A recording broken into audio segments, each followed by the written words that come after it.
Bonsoir à tous. À la une de ce journal, l'appel au dialogue résonne encore. Au Palais des Verts de Ngouekele à Yaoundé, des parlementaires montent au créneau pour proposer une thérapie de choc à la crise anglophone qui perdure depuis près d'un an dans les régions du nord-ouest et du sud-ouest. Cependant, ces députés ont-ils encore le pouvoir légitime de se faire entendre et de désamorcer la situation qui ne cesse de se détériorer dans ces deux régions? On en parle dans ce journal. Et la distribution des engrais est insatisfaisante pour plusieurs agriculteurs. Ils déplorent un manque de considération des pouvoirs publics au regard des nombreuses difficultés qu'ils vivent dans les bassins agricoles de production. Évocation des plantes du monde agricole dans ce journal.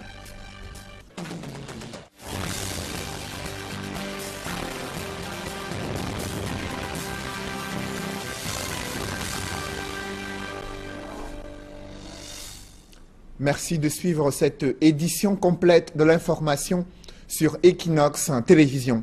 Je vous le disais en titre, la distribution des engrais est insatisfaisante pour des agriculteurs. Ils déplorent l'indifférence des pouvoirs publics au regard des nombreuses difficultés rencontrées dans les bassins de production agricole, notamment les pistes rurales qui sont impraticables, difficiles pour les producteurs agricoles de pouvoir desservir dans les principales zones de distribution des produits agricoles. Du coup, le produit vivrier ne cesse de périr dans les champs et c'est la plante qui n'est pas du tout résolue par les pouvoirs publics selon ces agriculteurs. Des précisions avec Jacques Molon et Jilingue Nyondé. Voici la principale difficulté à laquelle sont confrontés les agriculteurs du département du Coupé-Manengumba dans la région du sud-ouest. Les seigneurs de la terre de cette localité se plaignent du mauvais état des routes. Une situation qui ne leur permet pas d'acheminer leurs produits agricoles vers les zones urbaines. Mais qui pense aussi à la situation de notre route? Vous-même, par exemple, vous avez vu l'état de la route. Nos produits sont calés ici. Ça ne coûte pas cher ici parce qu'il n'y a pas de la route. Pensez à tout cela, aménager cette route. Si l'État pourrait nous penser aussi à nous aménager la route pour que nos matériels voyagent aisément, nous serons très fiers. Des routes impraticables deviennent de grands bourbiers en saison de pluie. Les agriculteurs décrivent leur mal-être et invitent l'État à prêter une oreille attentive à leurs doléances. Des revendications formulées auprès de l'autorité administrative alors qu'elle procédait à la remise de 1500 sacs d'engrais fertilisants octroyés par l'État pour booster la production du cacao et du café à Bangem. Cette fois-ci, c'est 1500. Ça ne suffit pas toujours. Il y a encore d'autres groupes qui n'ont jamais bénéficié. Nous supplions le chef d'État, le ministère de l'Agriculture, que désormais qu'il envoie plus de 2000 à 3000 sacs. Dans ce chapitre économie, des entreprises camerounaises éprouvent de sérieuses difficultés à opérer une transformation digitale et s'engager dans l'innovation pour améliorer leur compétitivité économique. Ces problématiques sont au cœur des journées nationales du management qui se tiennent au siège du JICAM à Douala. Des précisions avec Mitterrand Dam et Kate Diarra. Quel est l'impact du digital sur la performance des organisations africaines? Comment élaborer, mettre en place et piloter la stratégie digitale pour une entreprise? Voilà entre autres questions auxquelles devront répondre pendant 3 jours les acteurs du secteur de l'économie camerounaise au cours des journées nationales du management qui se tiennent à Douala au siège du JICAM. Pour cette 10e édition qui a pour thème transformation digitale, gestion de l'innovation et leadership, la question du digital sera fortement évoquée afin d'édifier les participants sur l'atout qu'il représente en ces moments de crise. Pour prendre un tournant de 90 degrés, c'est très compliqué. Mais avec le digital, vous pouvez prendre très rapidement. Ça veut dire que les procédures seront totalement simplifiées. L'accès à l'information sera très facile pour tout le monde. Avec le télétravail, vous allez même réduire vos charges de fonctionnement parce que désormais, vous allez avoir des collaborateurs qui travaillent à partir de chez eux. En s'ouvrant au digital, les entreprises camerounaises font mieux que se développer.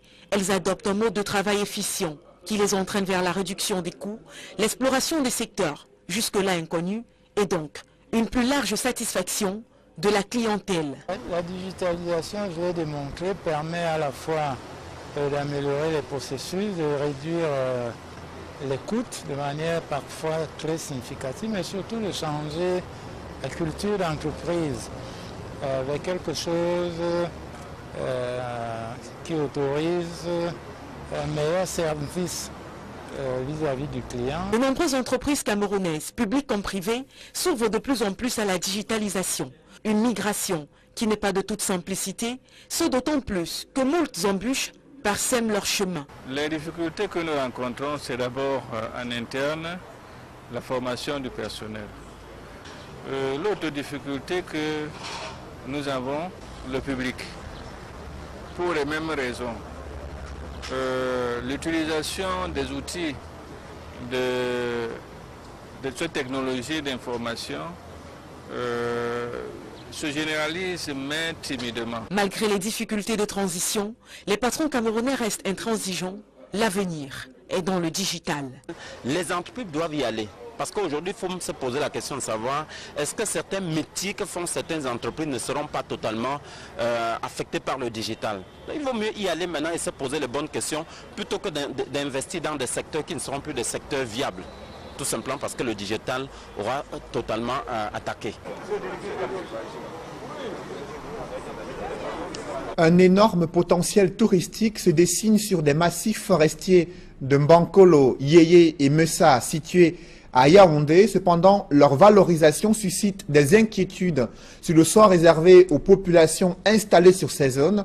La communauté urbaine de Yaoundé promet qu'aucune expropriation ne sera effectuée sans une indemnisation préalable. Des précisions avec Élisée Bokba et Marcelin Gansop.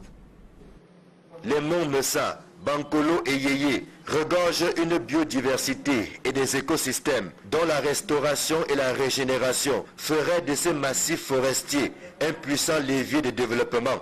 C'est ce à quoi l'étude menée par l'Institut de recherche pour le développement a abouti. J'attirerai l'attention sur le fait que par rapport à ces trois monts, Messa, Bankolo, ce qui ne va pas vous surprendre, sont très largement défrichés. C'est aujourd'hui des zones agricoles.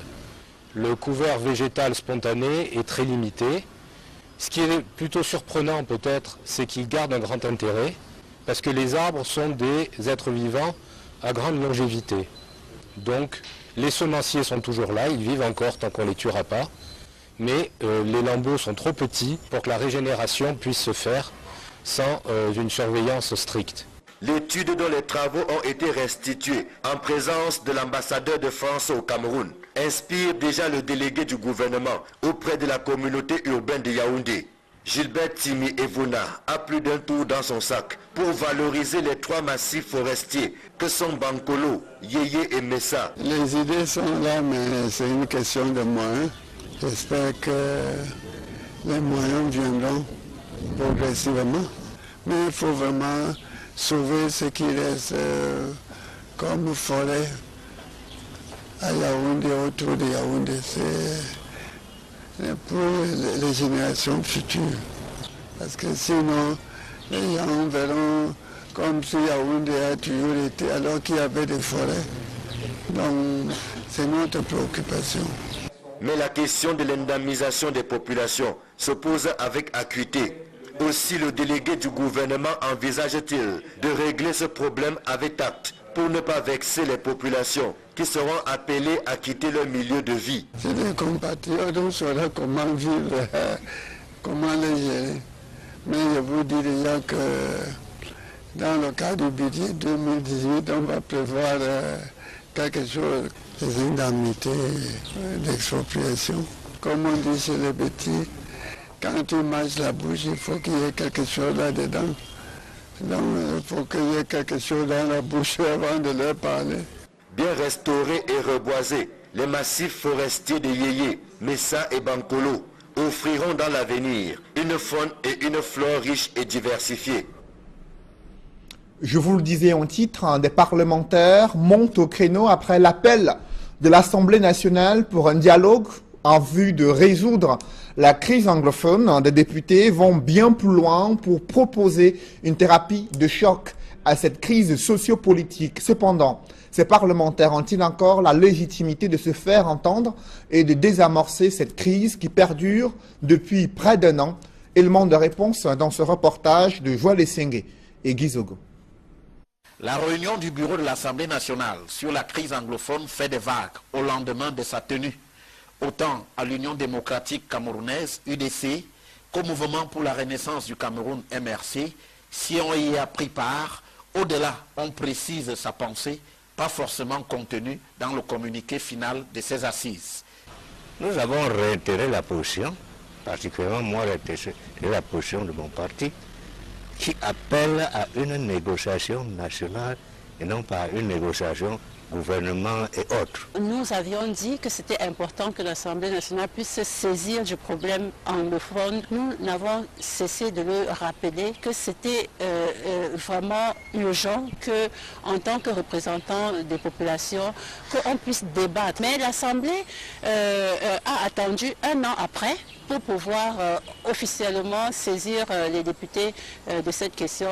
Mieux, pour l'UDC, il faut aller plus loin à l'Assemblée nationale en associant davantage cette chambre. La suite logique voudra que, en plénière, on puisse, en plénière ordinaire ou extraordinaire, qu'on puisse vraiment, en tant que représentant du peuple, se saisir de cette question et trouver surtout les voies de solution. Côté Mouvement pour la défense de la République, MDR, on est plutôt du même avis que la tonalité du communiqué final du bureau de l'Assemblée nationale.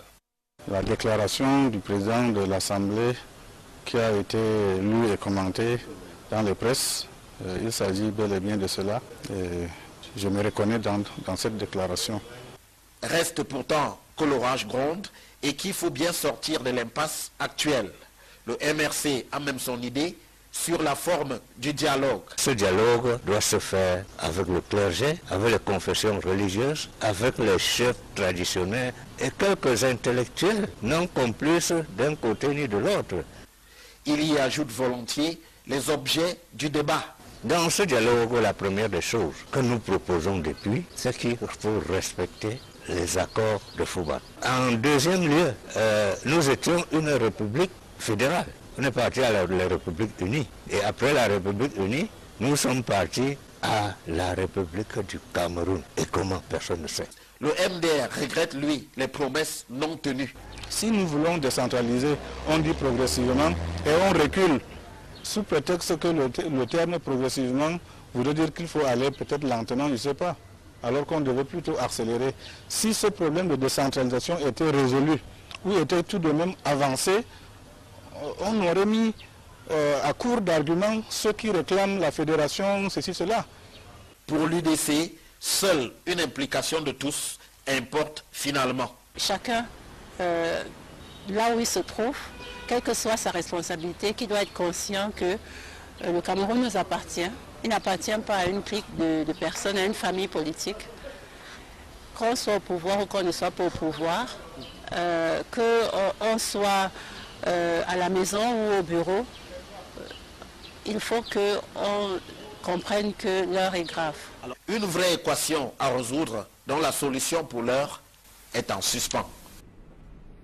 Cette escalade de violence survenue dans le nord-ouest et le sud-ouest inquiète également les populations résidentes dans la région du littoral après l'explosion d'un engin improvisé survenu sous les emprises de la SCDP à Douala. Les autorités municipales et les opérateurs économiques déplorent un certain relâchement de la vigilance de la part des forces de l'ordre. Ils l'ont fait savoir au gouverneur du littoral lors d'une réunion de sécurité ouverte aux populations civiles.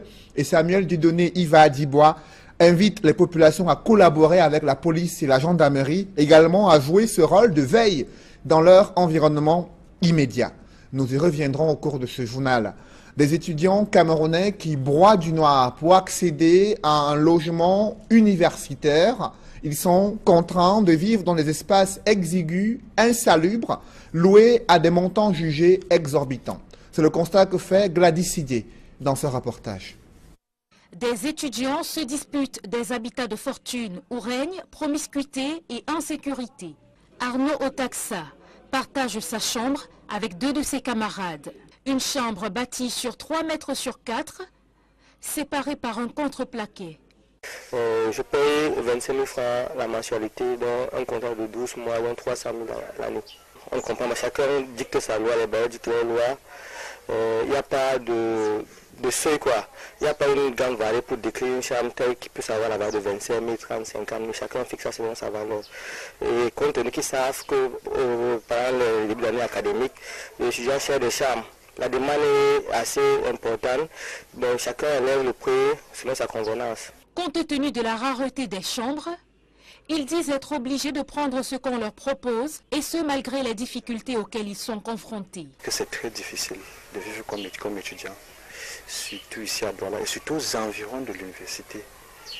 Mais généralement, on n'a pas le choix parce qu'on veut être très proche de l'école. On a le problème d'humidité. Ouais, par exemple, nous avons encore la dalle, il y a des chambres qui coulent. Les conditions qu'ils vous disent dès le départ ne sont pas ce qu'ils font en cours d'année. Généralement, ils vous disent, vous avez de l'eau, mais vous vous retrouvez à patienter 2-3 mois sans eau, les factures d'électricité qui ne sont pas faciles à gérer. On paye soit pour 10 mois, soit pour 1 an. Tout dépend des exigences du bailleur, le plus souvent indiscutable. Vous allez payer pratiquement un an avant de vous loger. Et les cautions à déposer, ça dépend aussi de chaque bailleur. Il va vous dire, vous allez peut-être donner 20, 30, 35 000 de caution, les frais d'électricité à part, les frais d'eau à part. Depuis la fermeture de la cité universitaire de Douala il y a plusieurs années pour cause de réfection, les étudiants broient du noir. Le gouvernement n'a pas peut-être les moyens de recaser tous les étudiants du Cameroun, au moins d'encadrer le mécanisme d'acquisition des chambres et homologuer des prix, c'est-à-dire de faire un standard qui permet à ce que lorsque on veut s'acquérir une chambre, qu'on sache également quel est le standard, le confort qui attend la personne. Je demanderais au gouvernement de pouvoir faire plus de cités universitaires étudiants, de plus aménager d'espaces universitaires comme les cités universitaires, comme on le voit par le passé, et de pouvoir régulariser le secteur de la location, les cités aux alentours des zones universitaires. La colocation se présente pour plusieurs comme l'unique solution pour résoudre le problème de logement. Dans l'escale internationale, l'ancien président sénégalais Abdoulaye Wade refuse de participer au dialogue politique initié par l'actuel chef de l'État sénégalais Macky Sall. On fait le point avec Carlos Minoué et Hervé Kemnier. L'une des préoccupations des acteurs de la scène politique sénégalaise, c'est réconcilier le président Macky Sall et son prédécesseur, Maître Abdoulaye Wade. Certains notables qui se sont investis pour la stabilité politique au Sénégal tentent d'enclencher le dialogue, surtout lorsque la tension est vive entre l'opposition et le pouvoir.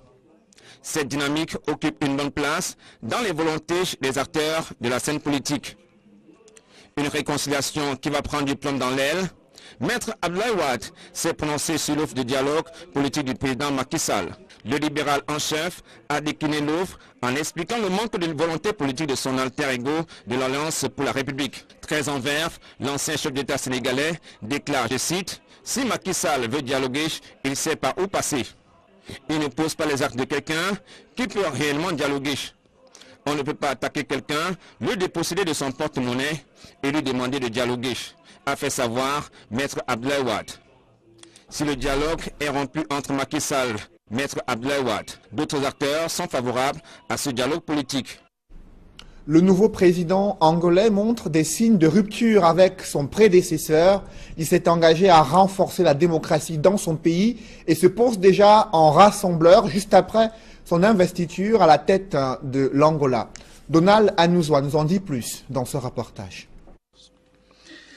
Les 5 prochaines années au sommet de l'État angolais vont s'écrire avec le successeur de José Eduardo dos Santos.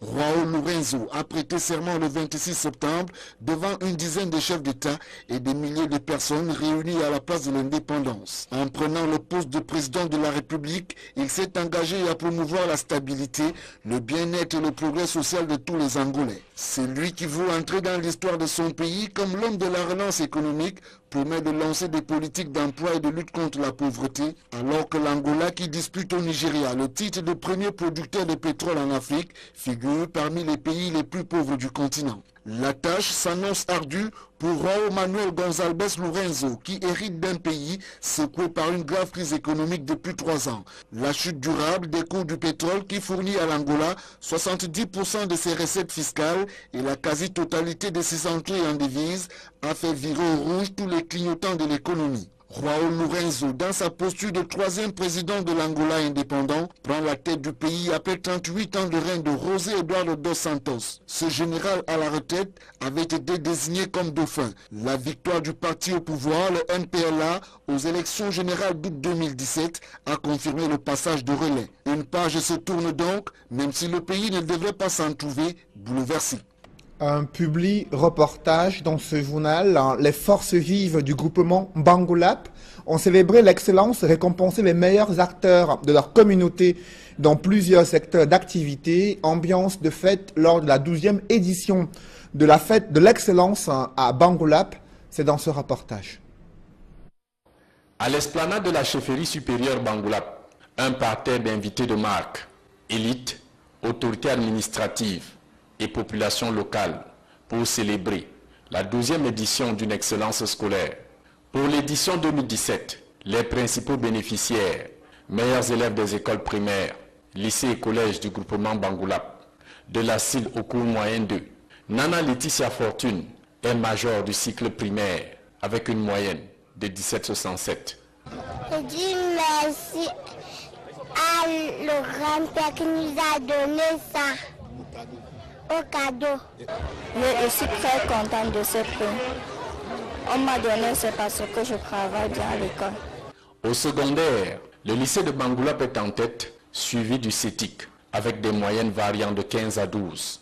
À côté de ses meilleurs élèves admis avec brio en classe supérieure, des lauréats aux différents examens, CEP, PPC, CAP, probatoire, baccalauréat et concours d'entrée en 6e et première année technique sont tout aussi primés. Je me sens très en joie pour avoir reçu ce prix et je remercie aussi les élites de Bangolap et le chef supérieur de Bangolap. C'est avec un grandement de joie que je peux remercier toute l'association qui a prévu ceci et qui ne cesse de soutenir les élèves et qu'ils aillent bien de l'avant. Les encourageant à plus ardeur au travail, Mabangoub Nana Djomou Yvette loue le mérite des lauréats du jour. Vous avez su persévérer, vous avez su aller jusqu'au bout et vous avez réussi. Bravo à chacune et à chacun d'entre vous. En présence de tous les annonceurs au rang desquels des top sponsors, les laboratoires Biopharma, Jumbo, Colacao, des voix d'or du terroir font le show. Christ Love, Maman Princesse et bien d'autres enflamment la scène, l'instant d'un intermède. Au cours de cette cérémonie riche en sons et couleurs, la population Bangolap magnifie les soutiens et appuis multiformes des braves et dynamiques dames de la Fondation Les Perles de Frévis et leurs sacrifices consentis en temps et idées pour accompagner le développement du village Bangolap. En signe de reconnaissance, Sa Majesté Jean-Marie Yonke, roi de Bangolap, les anoblit à la dignité de Manven. Et l'émotion est à son comble pour celle originaire de l'air culturel Sawa. Pour Odile et Souedvis Nietam, la démolition des barrières du tribalisme et la construction du vivre ensemble sont en marche. On n'a pas tenu compte de notre rang, mais on a tenu compte des œuvres que la Fondation a fait. Nous ne sommes pas les seuls à faire cette œuvre, nous avons fait ensemble. Mais nous avons vu un acte de reconnaissance. Nous avons reçu le merci des autres. Ça nous fait chaud au cœur. C'est une preuve ici aujourd'hui de ce que nous vivons. Nous sommes tous des Camerounais et que nous devons apprendre à vivre ensemble. Aujourd'hui, je suis fête Manveu à Bangolap. Et pour cette édition, le comité scientifique a étendu l'excellence à d'autres activités. L'agro-pastoral, l'artisanat, l'entrepreneuriat, l'hygiène et salubrité, avec un prix pour le quartier le plus propre de Bangolap. Tout ceci fait partie de ce qu'on appelle l'excellence Bangolap pour soutenir notre roi, le roi de Bangolap, avec l'appui des élites que vous voyez là, qui sont là, et soutenir globalement la région.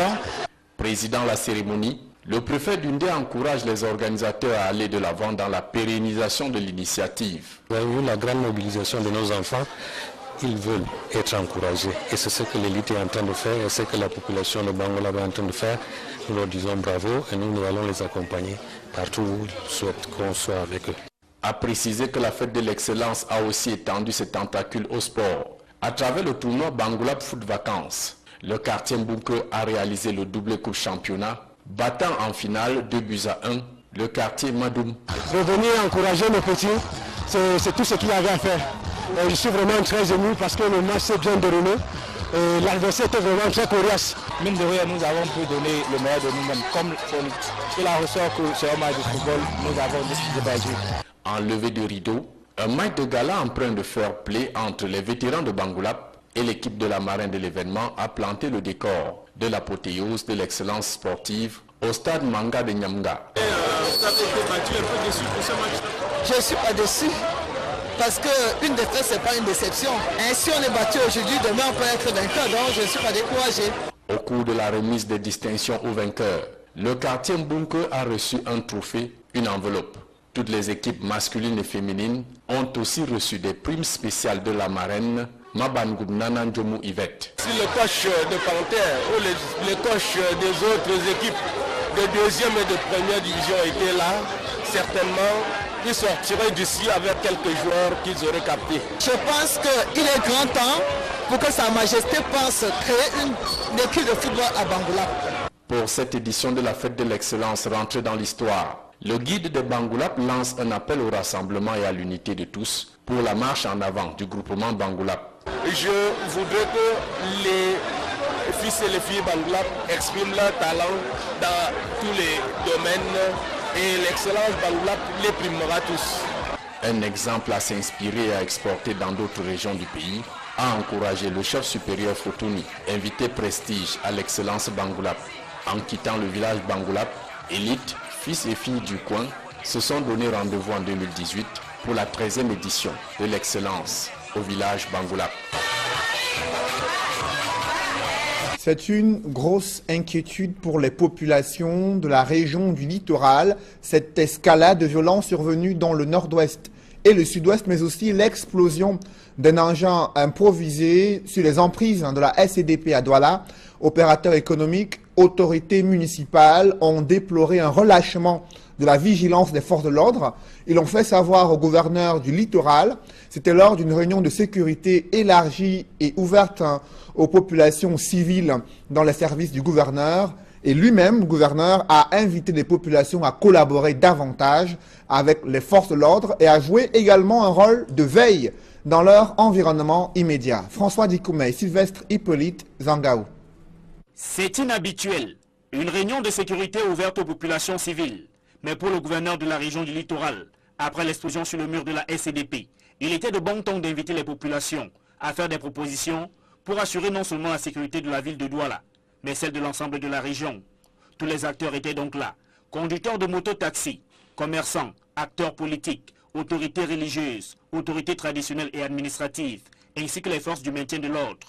Dans la série des propositions, la plupart des intervenants ont demandé au gouverneur de la région du littoral de veiller au renforcement de la sécurité par les forces du maintien de l'ordre.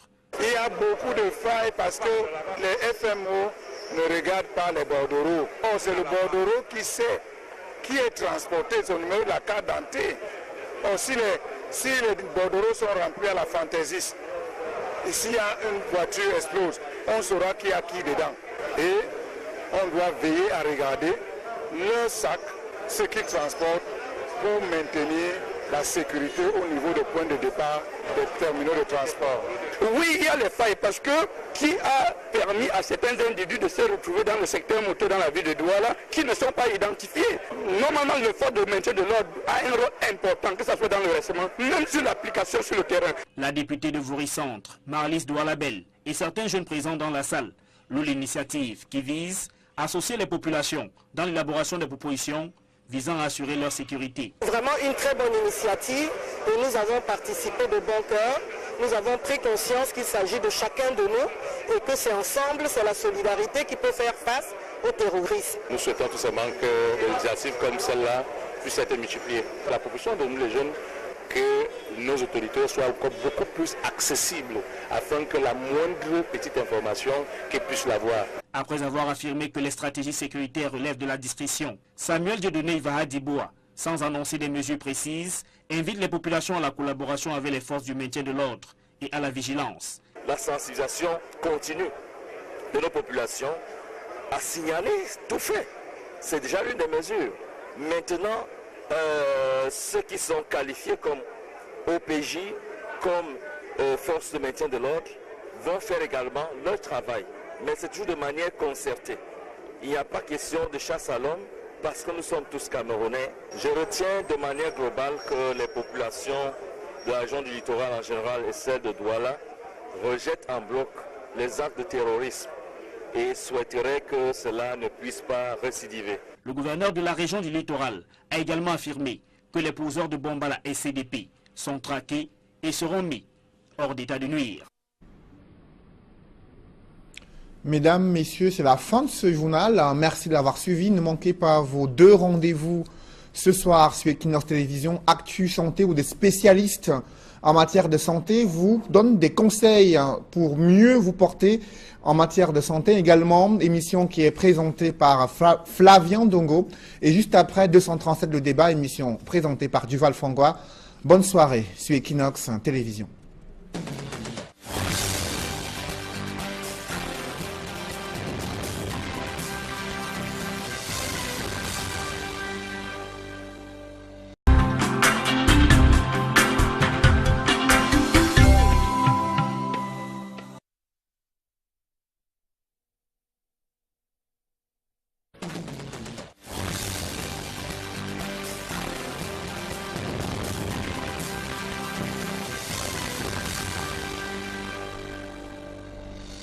Bonsoir à tous. À la une de ce journal, l'appel au dialogue résonne encore. Au Palais des Verts de Ngouekele à Yaoundé, des parlementaires montent au créneau pour proposer une thérapie de choc à la crise anglophone qui perdure depuis près d'1 an dans les régions du nord-ouest et du sud-ouest. Cependant, ces députés ont-ils encore le pouvoir légitime de se faire entendre et de désamorcer la situation qui ne cesse de se détériorer dans ces 2 régions? On en parle dans ce journal. Et la distribution des engrais est insatisfaisante pour plusieurs agriculteurs. Ils déplorent un manque de considération des pouvoirs publics au regard des nombreuses difficultés qu'ils vivent dans les bassins agricoles de production. Évocation des plantes du monde agricole dans ce journal.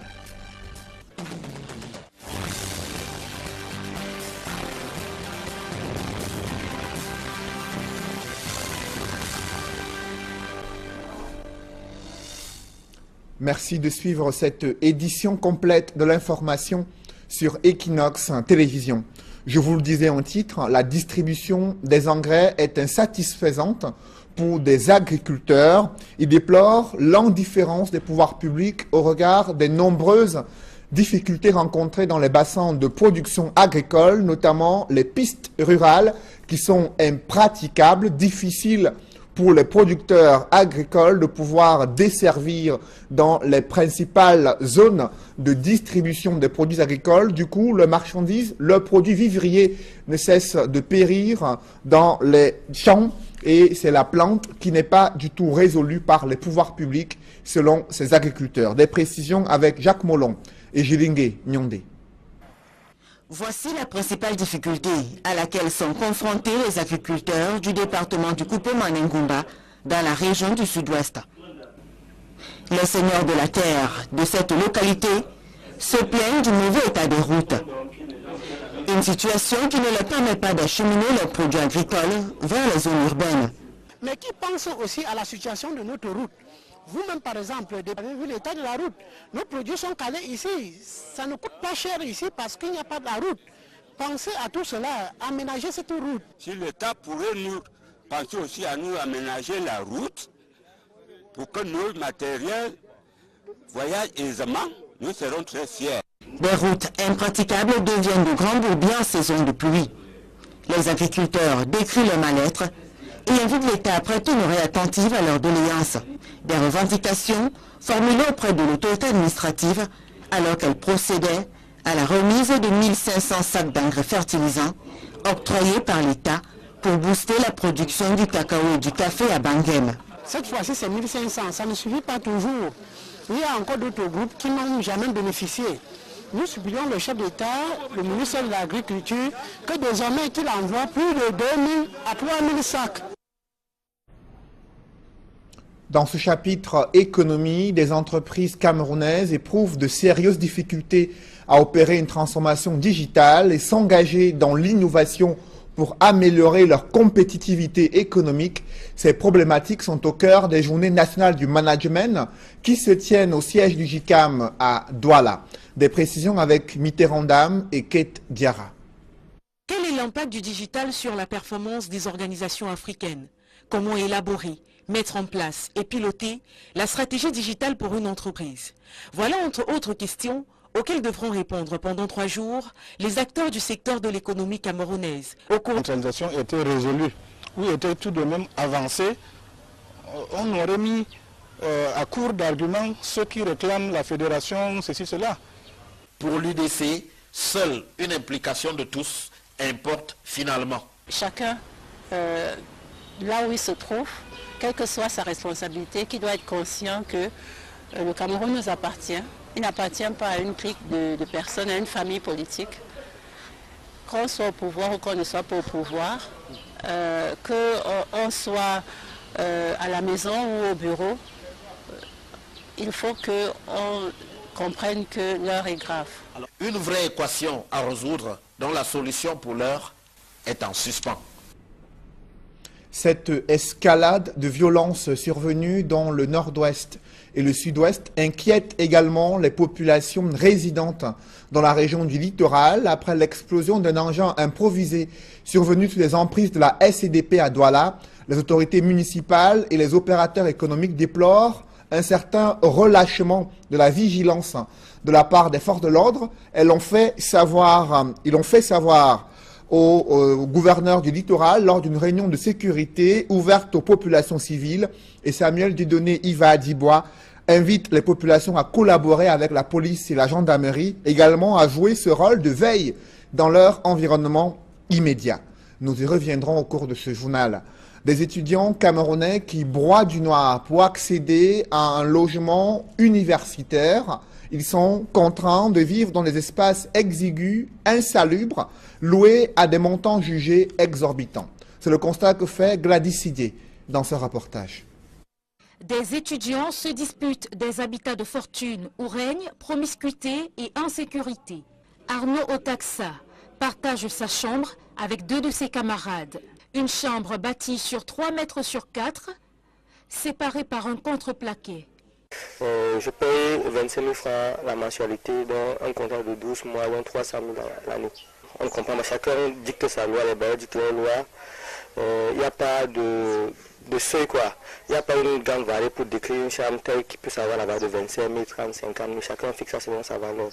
Et compte tenu qu'ils savent que pendant le début de l'année académique, les étudiants cherchent des chambres. La demande est assez importante, donc chacun élève le prix selon sa convenance. Compte tenu de la rareté des chambres, ils disent être obligés de prendre ce qu'on leur propose, et ce malgré les difficultés auxquelles ils sont confrontés. C'est très difficile de vivre comme étudiant, surtout ici à Douala et surtout aux environs de l'université. Mais généralement, on n'a pas le choix parce qu'on veut être très proche de l'école. On a les problèmes d'humidité. Ouais, par exemple, nous avons encore la dalle, il y a des chambres qui coulent. Les conditions qu'ils vous disent dès le départ ne sont pas ce qu'ils font en cours d'année. Généralement, ils vous disent, vous avez de l'eau, mais vous vous retrouvez à patienter 2-3 mois sans eau, les factures d'électricité qui ne sont pas faciles à gérer. On paye soit pour 10 mois, soit pour 1 an. Tout dépend des exigences du bailleur, le plus souvent indiscutable. Vous allez payer pratiquement un an avant de vous loger. Et les cautions à déposer, ça dépend aussi, n'est-ce pas, de chaque bailleur. Il va vous dire, vous allez peut-être donner 20, 30, 35 000 de caution, les frais d'électricité à part, les frais d'eau à part. Depuis la fermeture de la cité universitaire de Douala il y a plusieurs années pour cause de réfection, les étudiants broient du noir. Le gouvernement n'a pas peut-être les moyens de recaser tous les étudiants du Cameroun, au moins d'encadrer le mécanisme d'acquisition des chambres et homologuer des prix, c'est-à-dire de faire un standard qui permet à ce que, lorsque on veut s'acquérir une chambre, qu'on sache également quel est le standard, le confort qui attend la personne. Je demanderais au gouvernement de pouvoir faire plus de cités universitaires pour les étudiants. Pour les générations futures. Parce que sinon, les gens verront comme si Yaoundé a toujours été, alors qu'il y avait des forêts. Donc, c'est notre préoccupation. Mais la question de l'indemnisation des populations se pose avec acuité. Aussi, le délégué du gouvernement envisage-t-il de régler ce problème avec tact pour ne pas vexer les populations qui seront appelées à quitter leur milieu de vie. C'est des compatriotes, on saura comment vivre, comment les gérer. Mais je vous dis déjà que dans le cadre du budget 2018, on va prévoir quelque chose, des indemnités d'expropriation. Comme on dit chez les petits, quand tu manges la bouche, il faut qu'il y ait quelque chose là-dedans. Donc il faut qu'il y ait quelque chose dans la bouche avant de leur parler. Bien restaurés et reboisés, les massifs forestiers de Yéyé, Messa et Bankolo offriront dans l'avenir une faune et une flore riches et diversifiées. Je vous le disais en titre, des parlementaires montent au créneau après l'appel de l'Assemblée nationale pour un dialogue en vue de résoudre la crise anglophone. Des députés vont bien plus loin pour proposer une thérapie de choc à cette crise sociopolitique. Cependant, ces parlementaires ont-ils encore la légitimité de se faire entendre et de désamorcer cette crise qui perdure depuis près d'un an? Élément de réponse dans ce reportage de Joël Essengue et Guizogo. La réunion du bureau de l'Assemblée nationale sur la crise anglophone fait des vagues au lendemain de sa tenue. Autant à l'Union démocratique camerounaise, UDC, qu'au Mouvement pour la renaissance du Cameroun, MRC, si on y a pris part, au-delà, on précise sa pensée, pas forcément contenue dans le communiqué final de ces assises. Nous avons réitéré la position, particulièrement moi réitéré la position de mon parti, qui appelle à une négociation nationale et non pas à une négociation gouvernement et autres. Nous avions dit que c'était important que l'Assemblée nationale puisse se saisir du problème anglophone. Nous n'avons cessé de le rappeler que c'était vraiment urgent qu'en tant que représentant des populations, qu'on puisse débattre. Mais l'Assemblée a attendu un an après pour pouvoir officiellement saisir les députés de cette question. Mieux, pour l'UDC, il faut aller plus loin à l'Assemblée nationale en associant davantage cette chambre. La suite logique voudra que, en plénière, on puisse, en plénière ordinaire ou extraordinaire, qu'on puisse vraiment, en tant que représentant du peuple, se saisir de cette question et trouver surtout les voies de solution. Côté Mouvement pour la défense de la République MDR, on est plutôt du même avis que la tonalité du communiqué final du bureau de l'Assemblée nationale. La déclaration du président de l'Assemblée qui a été lue et commentée dans les presses, il s'agit bel et bien de cela. Et je me reconnais dans cette déclaration. Reste pourtant que l'orage gronde et qu'il faut bien sortir de l'impasse actuelle. Le MRC a même son idée sur la forme du dialogue. Ce dialogue doit se faire avec le clergé, avec les confessions religieuses, avec les chefs traditionnels et quelques intellectuels non complices d'un côté ni de l'autre. Il y ajoute volontiers les objets du débat. Dans ce dialogue, la première des choses que nous proposons depuis, c'est qu'il faut respecter les accords de Fouba. En deuxième lieu, nous étions une république fédérale. On est parti à la République unie. Et après la République unie, nous sommes partis à la République du Cameroun. Et comment, personne ne sait. Le MDR regrette, lui, les promesses non tenues. Si nous voulons décentraliser, on dit progressivement et on recule. Sous prétexte que le terme progressivement voudrait dire qu'il faut aller peut-être lentement, je ne sais pas. Alors qu'on devait plutôt accélérer. Si ce problème de décentralisation... Nous amenons d'espace universitaire comme les cités universitaires, comme on le voit par le passé, et de pouvoir régulariser le secteur de la location, les cités aux alentours des zones universitaires. La colocation se présente pour plusieurs comme l'unique solution pour résoudre le problème de logement. Dans l'escale internationale, l'ancien président sénégalais Abdoulaye Wade refuse de participer au dialogue politique initié par l'actuel chef de l'État sénégalais Macky Sall. On fait le point avec Carlos Minoué et Hervé Kemier. L'une des préoccupations des acteurs de la scène politique sénégalaise, c'est réconcilier le président Macky Sall et son prédécesseur, Maître Abdoulaye Wade. Certains notables qui se sont investis pour la stabilité politique au Sénégal tentent d'enclencher le dialogue, surtout lorsque la tension est vive entre l'opposition et le pouvoir. Cette dynamique occupe une bonne place dans les volontés des acteurs de la scène politique. Une réconciliation qui va prendre du plomb dans l'aile. Maître Abdoulaye Wade s'est prononcé sur l'offre de dialogue politique du président Macky Sall.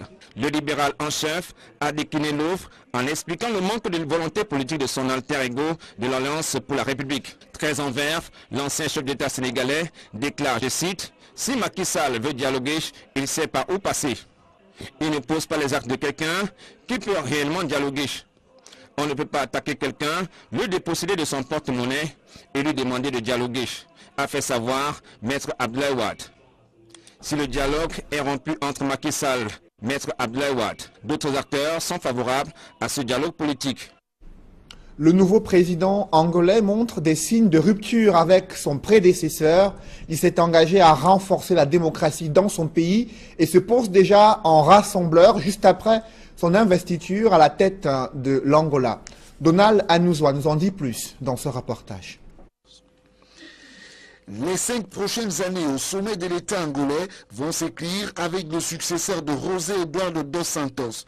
João Lourenço a prêté serment le 26 septembre devant une dizaine de chefs d'État et des milliers de personnes réunies à la place de l'indépendance. En prenant le poste de président de la République, il s'est engagé à promouvoir la stabilité, le bien-être et le progrès social de tous les Angolais. C'est lui qui veut entrer dans l'histoire de son pays comme l'homme de la relance économique, promet de lancer des politiques d'emploi et de lutte contre la pauvreté, alors que l'Angola, qui dispute au Nigeria le titre de premier producteur de pétrole en Afrique, figure parmi les pays les plus pauvres du continent. La tâche s'annonce ardue pour João Manuel Gonçalves Lourenço, qui hérite d'un pays secoué par une grave crise économique depuis 3 ans. La chute durable des cours du pétrole qui fournit à l'Angola 70% de ses recettes fiscales et la quasi-totalité de ses entrées en devises a fait virer au rouge tous les clignotants de l'économie. João Lourenço, dans sa posture de 3e président de l'Angola indépendant, prend la tête du pays après 38 ans de règne de José Eduardo dos Santos. Ce général à la retraite